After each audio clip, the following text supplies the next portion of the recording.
We can learn a lot about soil health by going through the farmer stories and the things that they try in their journey of soil health. And then we can add in some of that research and some of the consulting and other ideas that help pull those concepts together as to maybe why they work or how those practices can be recommended to other growers. And I asked Dr. Lee Briese, to have this conversation with me about some of the growers that he directly works with, but some of the growers that we also know and work with together in our own capacities, to kind of help pull together some of those stories or experiences that farmers have had and our, I guess, experiences with them as we learn alongside farmers, to create kind of this longer video of what we're learning as we move through soil health in North Dakota.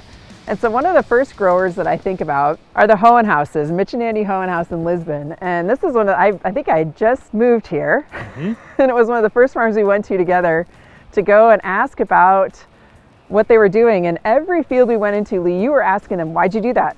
Why are you doing this? What's going on here? Well, and it wasn't accusatory, like, oh, why did you do that? It's a stupid idea. No, it wasn't that. Like, what are you trying to accomplish? Where are you trying to go with it?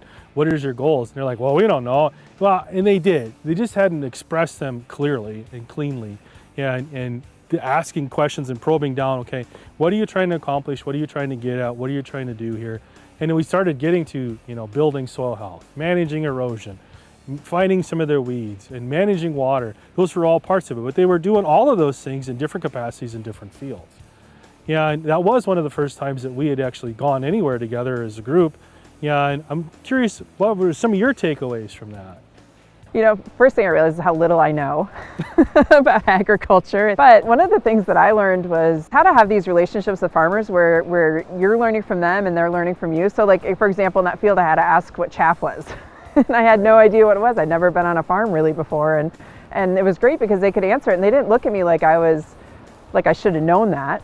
It was a really good lesson on how do we communicate these messages in a way that each of us are learning something and we don't make the other person feel stupid. Like you were saying before with the why do you do this?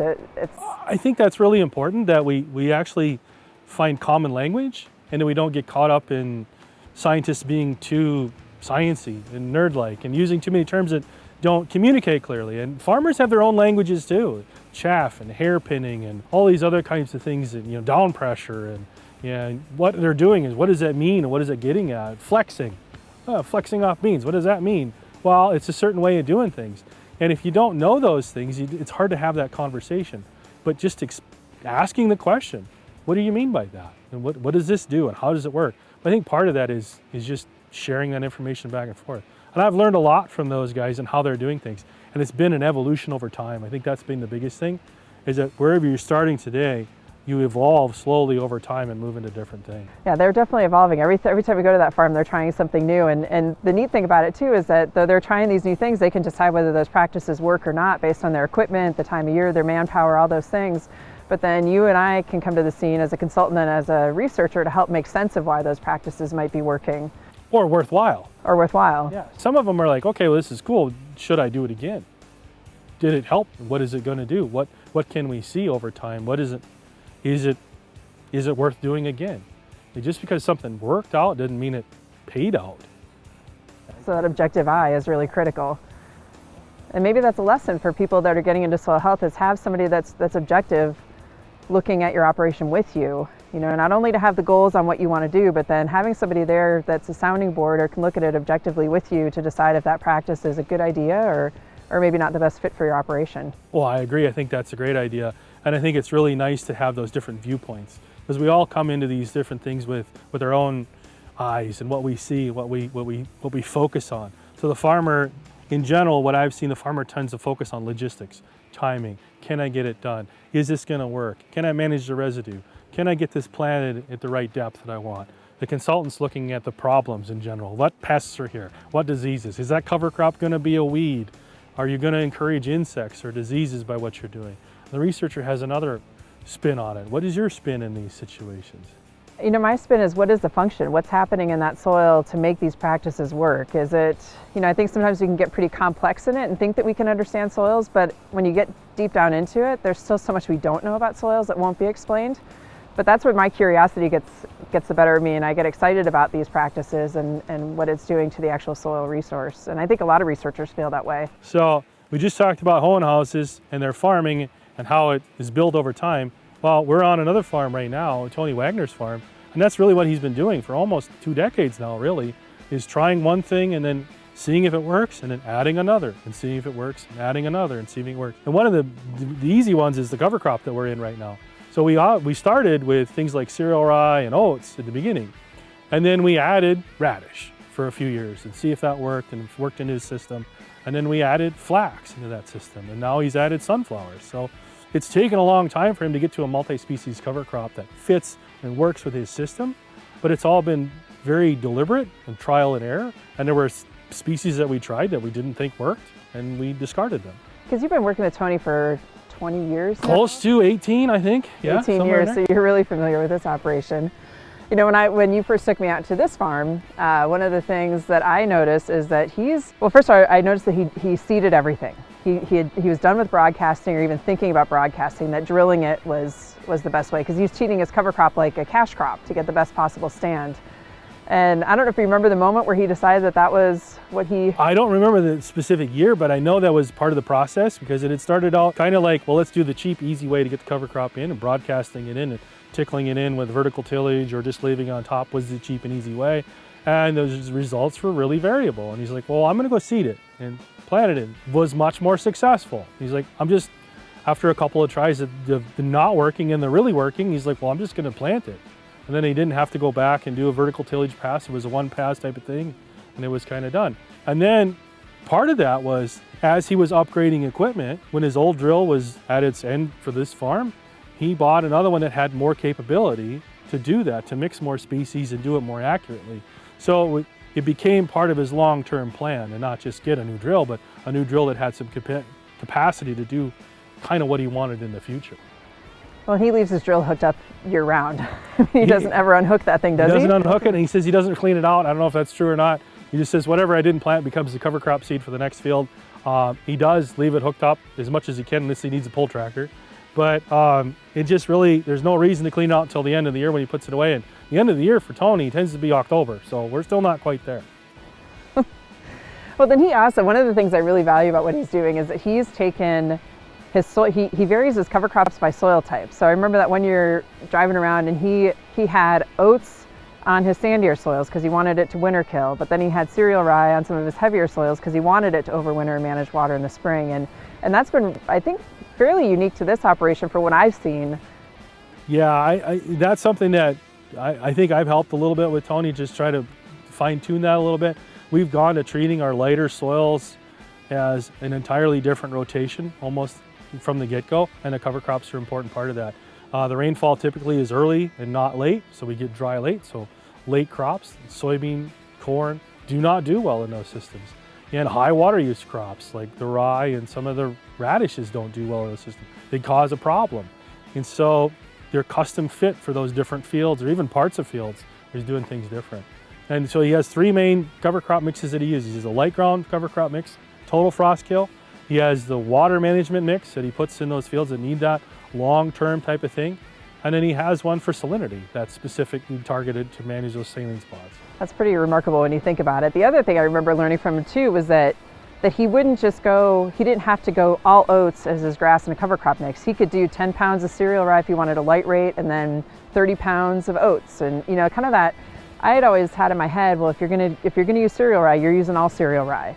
And I'd never even thought, and I don't know why, right? It just never occurred to me. That was his idea entirely. And it was just, he's like, well, I'm just gonna put a little oats and I'm put a little rye, and I'm gonna, you know, if some of it winter kills and I don't have as much rye to deal with next spring, I'm like, God, that's a great idea.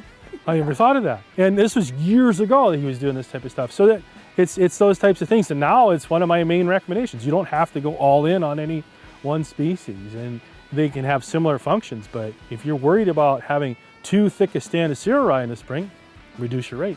The one other thing that I remember, and there are a lot of things I remember from Tony's farm, but because I've learned a lot from him and from you, is that one field that he had where he had peas in there and he had seeded different rates of flax. And it was only on like 20 acres. I mean, he didn't go whole hog all his pea fields, but he chose a small acreage to try something that he had observed the year before with his peas growing up. I think it was like rye straw. Canada thistle, unfortunately. Yeah.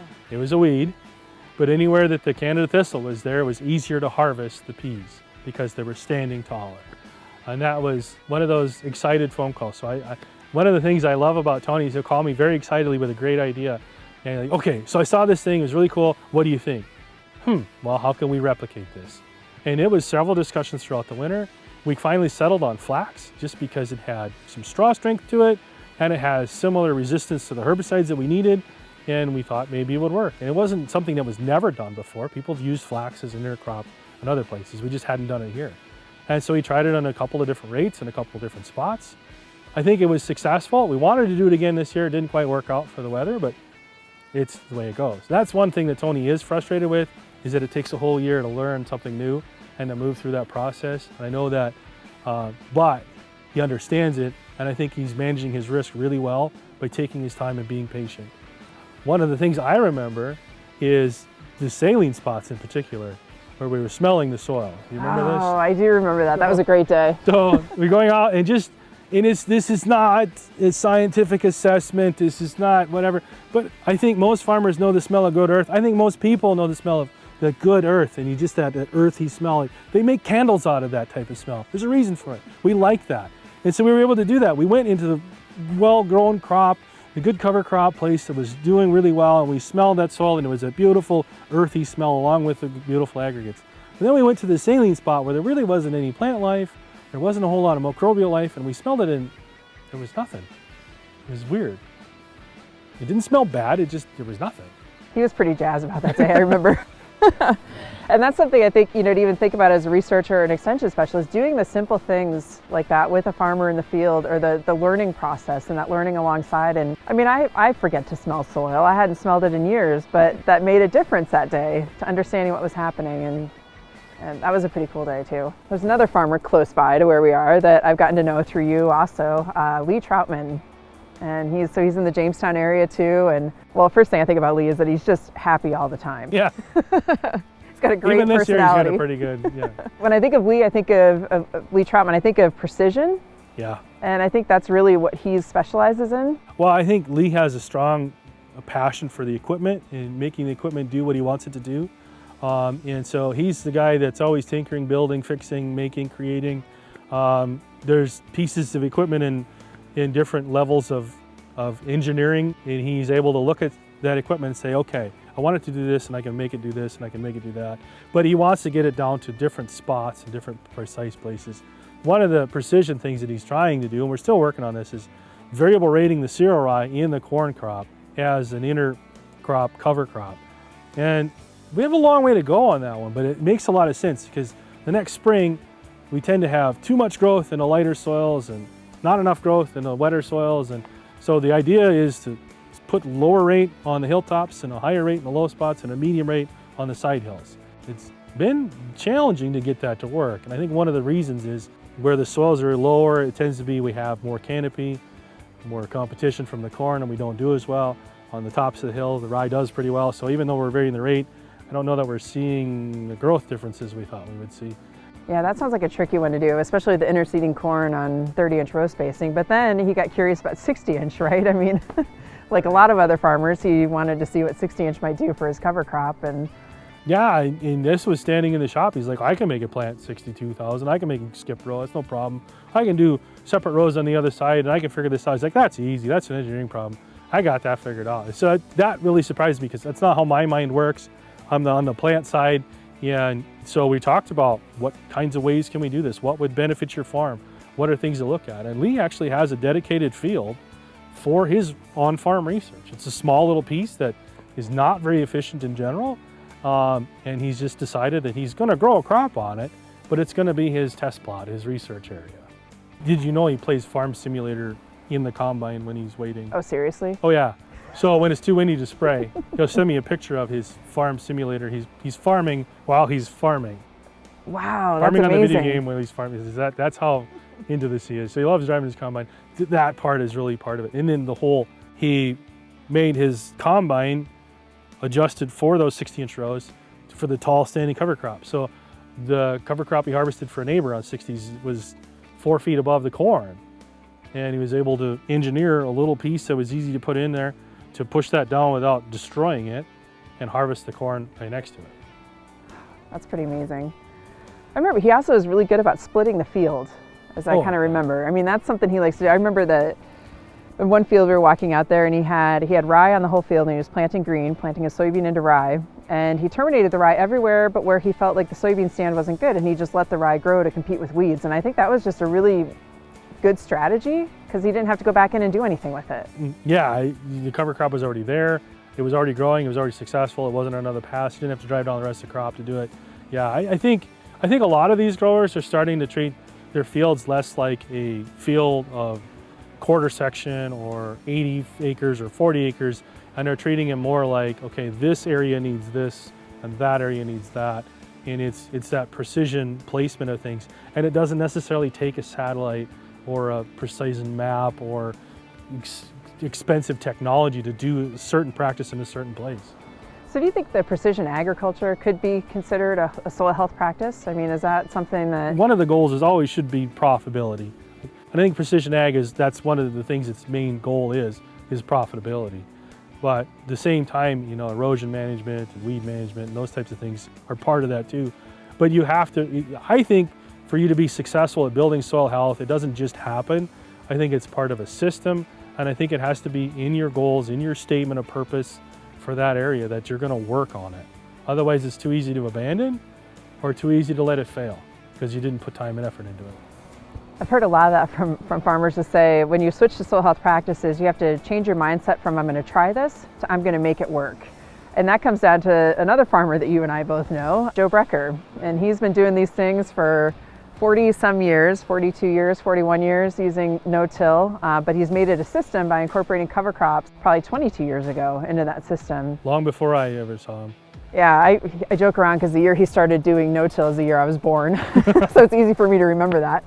But he had that mentality, and that's something I think he tells a lot of farmers is when you make the transition to using these practices to I'm going to make this work instead of I'm going to try this. Yeah, Joe's not afraid to try things that nobody's ever even thought of and to build things in order to make it work. Again, he built a planter to put his 60-inch corn in this year and to be able to vary the rows and do double rows and the whole thing. So that's really amazing, that kind of concept and that kind of passion for it. Yeah, and Joe doesn't take failure as an option in most situations. It's like, okay, what did we do wrong? How did it not work? But it's not so blinded to the point that maybe this isn't the best thing to do. He knows that, he sees that, he moves with it. But that continuous push, 1 year is not enough, and just because it didn't work once is not enough to give up. He does commit to it and making it work. Yeah, and he's had a lot of success with that. And I think he really values, he's one farmer I think of, we've had so many different on-farm research plots at his farm because he wants that, well, first of all, he's happy to cooperate, which is great. As a researcher, you want somebody that's going to follow the practices and call you before they harvest and things like that. But he really takes that on-farm research to heart and then applies it to his farm. And I think that's one of his strengths too, is his ability to connect with the university, to connect with other consultants and call other people, to connect with other farmers, other demonstration plots. I feel like he's always seeking new information and also sharing what he's learned. I agree, and Joe has a really unique way of putting things into perspective for how they work for him and how they might be working for him. Like going to another farm and seeing, okay, they're doing it this way. I don't know that, and he'll say, I don't know that it'll work for me exactly this way, but I think I can make it work by doing this, that, or the other thing. And Joe has really been good for helping encourage other farmers in the same way, saying, here's what I do, here's how I do it, and then sit down afterwards and go, okay, well, you may need to tweak it or change it because of this. And so I think that's really important, that customization. And I think that's one of the things that Joe's really good at, is customizing those practices to fit his goals. Yeah, and I think sometimes too when I'm talking with him, I think, what can I possibly bring to Joe's farm?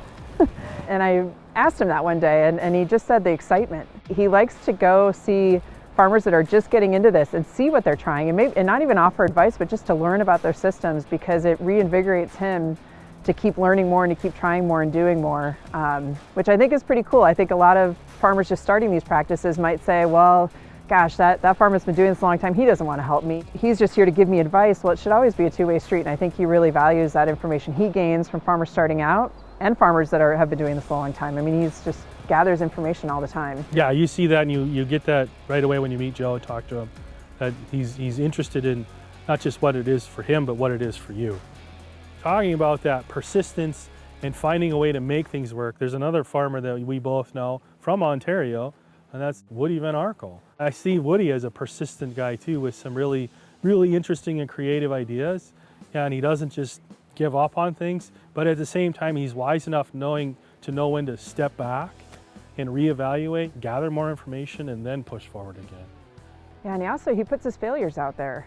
You know, I mean, so I know Woody mostly through Twitter. I mean, he's been to North Dakota a few times, which has been really great. At least once in the summer, twice in the winter, poor guy. But I think he knows how to communicate on Twitter, and he knows how to post successes and failures and to help people through that, so that honestly, I think when you read his tweets, when I fail on something, I don't feel so alone in a lot of ways, because Woody fesses up to his mistakes, which we learn as much from the mistakes as we do the successes. I think that's good, and I think scientists could take another page out of his book, because we're not real good at talking about our mistakes and sharing them with others either. And it really is important, especially when you find something that really is kind of a dead end.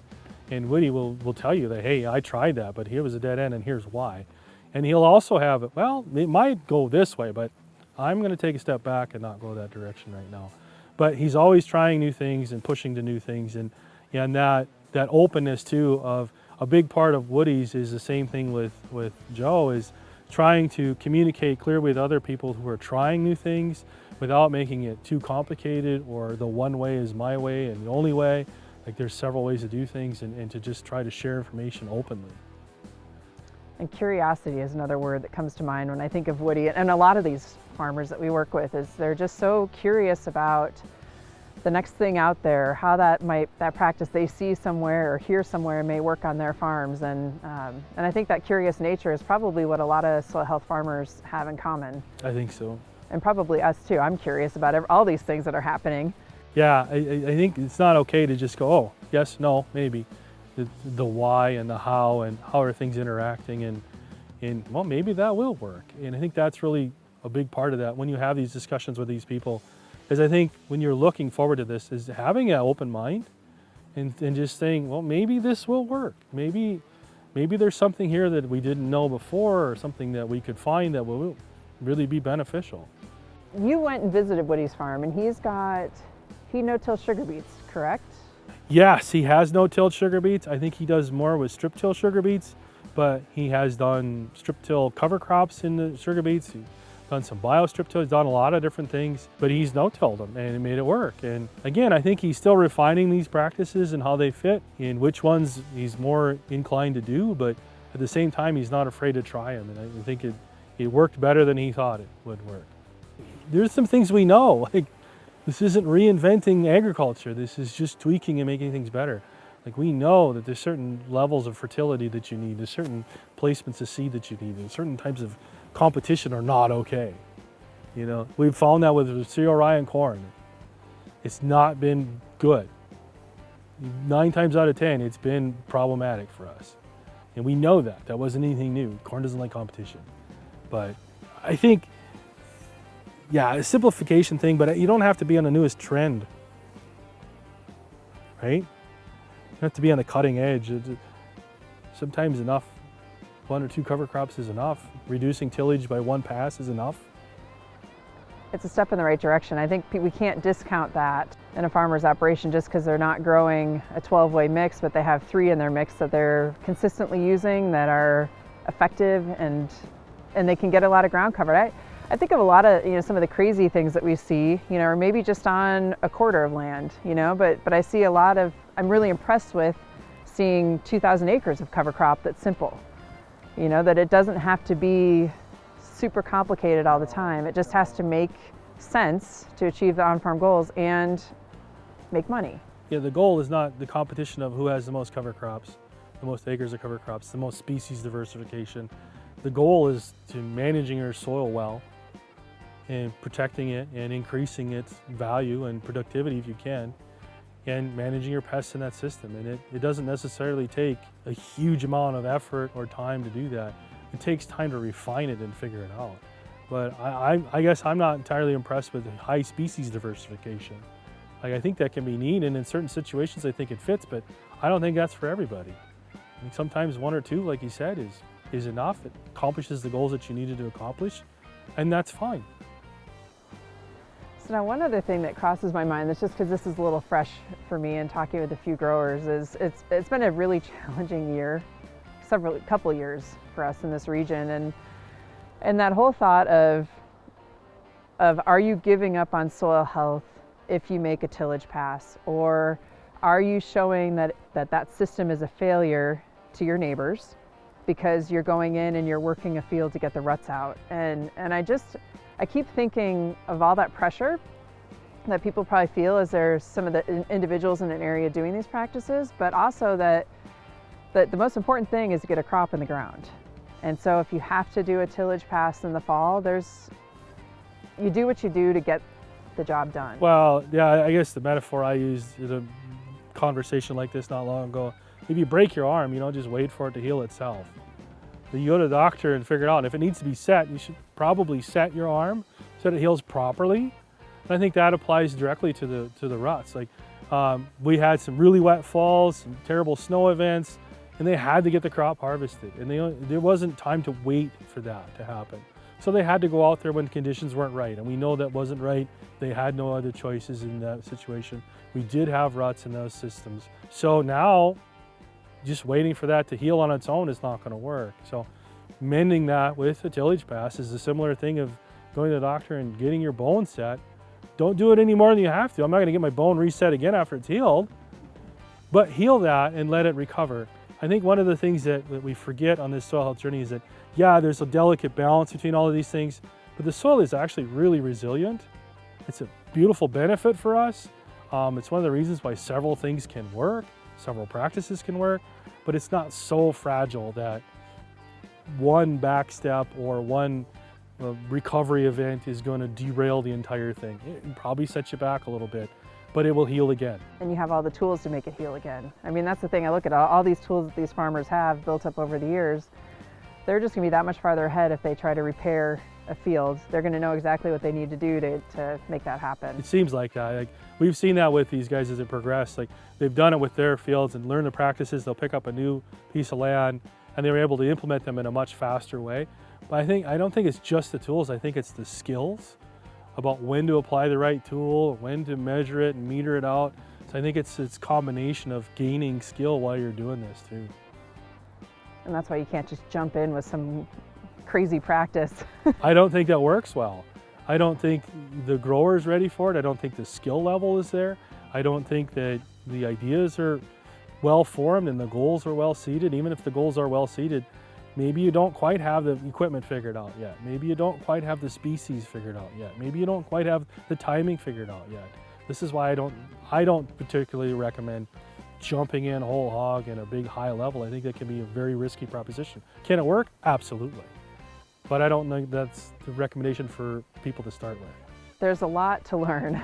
I think it becomes more apparent every day for me that there's still so much more to learn, but I think this combination of learning on farm, learning from the research, learning from a trusted advisor, learning all these things in unison and in collaboration is really key. And I think that's something we've done very well in our area in North Dakota.